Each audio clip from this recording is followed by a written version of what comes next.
Iya, mohon maaf tadi sempat terputus teman-teman. Jadi langkah atau prosedur sederhananya untuk mengisi profil performa atau performance profile dari atlet adalah cukup bertanya dari atletnya sehingga kita bisa mendapatkan data.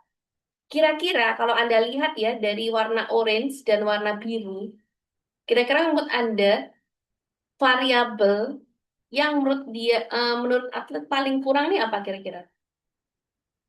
Kalau kita lihat ini ya, jaga pola makan, motivasi, dan juga grit. Ini yang tiga paling rendah. Jadi kemungkinan salah satu variabel yang bisa menjadi landasan untuk kita melakukan intervensi ada di tiga ini. Menurut performance profile, gitu teman-teman.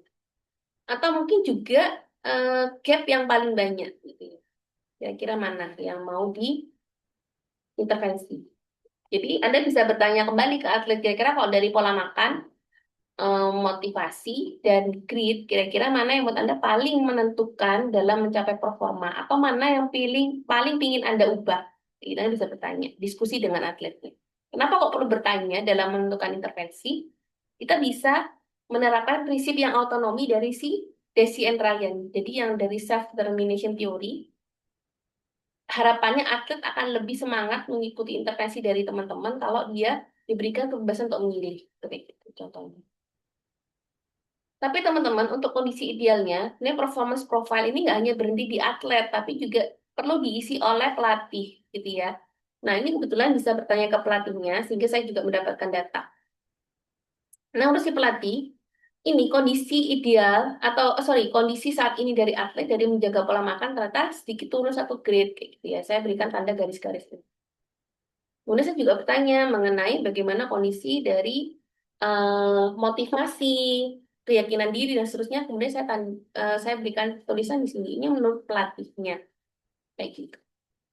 Kondisi saat ini. Kemudian saya juga bertanya, kira-kira kamu pelatih kondisi ideal dari atlet ini seharusnya seberapa gitu kan? Kemudian saya berikan tanda yang garis-garis ini, teman-teman. Seharusnya atlet lari 100 meter, menurut Bapak, itu idealnya harus bisa menjaga pola makan dari skala 1 sampai 10 berapa?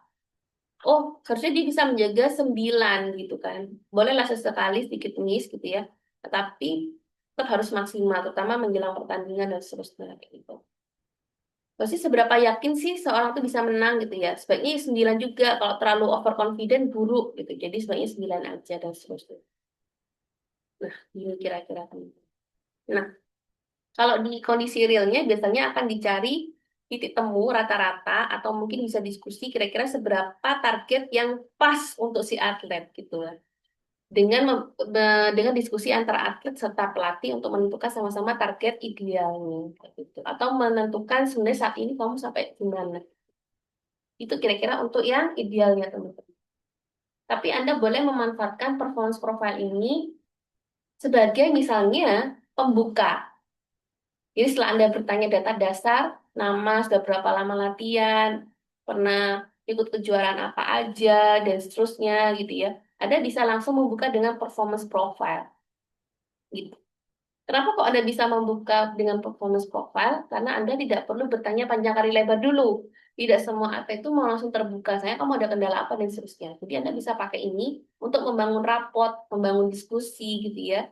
Sehingga atlet juga bisa lebih merasa didengarkan dan lebih bisa ada komunikasi dua arah gitu ya. Kayak gitu. Kemudian harapannya juga atlet mulai lebih menyadari kira-kira ternyata ada kondisi gap atau perbedaan gitu ya antara dirinya saat ini dan juga kondisi idealnya sehingga dia harapannya bisa lebih terbuka terkait kesediaan melakukan intervensi atau lebih membangun motivasi mengikuti intervensi tanpa harus Anda tunjuk-tunjuk dan paksa-paksa. Ini bisa menjadi salah satu cara untuk mendapatkan data lebih jauh gitu ya, kira-kira. Baik, teman-teman. Sebelum kita masuk ke critical incident interview, kita boleh break dulu ya. Sampai jumpa nanti.